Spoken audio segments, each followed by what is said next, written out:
رات کے 2 بج رہے تھے۔ میرے دل میں عجیب و غریب خیالات پیدا ہو رہے تھے۔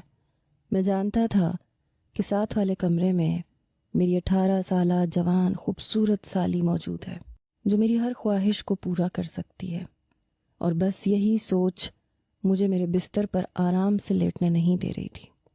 میں کبھی ایک کروٹ بدلتا، کبھی دوسری کروٹ، لیکن بار بار میری سالی کا چہرہ میری آنکھوں کے سامنے آ جاتا۔ وہ ہرنی جیسی آنکھیں، لمبے خوبصورت سنہری بال، اس کی ہر حرکت میں نزاکت تھی۔ شاید کچی عمر کا کمال تھا، یا پھر میری ہی نظر کا زاویہ بدل چکا تھا۔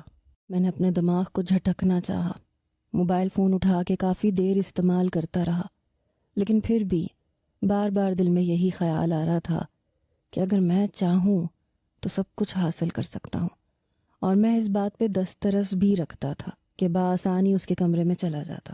لیکن پھر بیوی کا خیال آتا اور میں ایک بار پھر اپنا ذہن جھٹک دیتا۔ ایسے ہی آدھی رات ہو گئی۔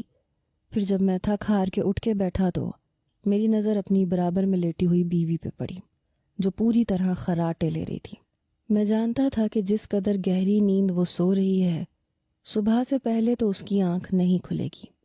ویسے بھی سارا دن گھر کا کام کاج کر کے وہ بے انتہا تھک جاتی تھی۔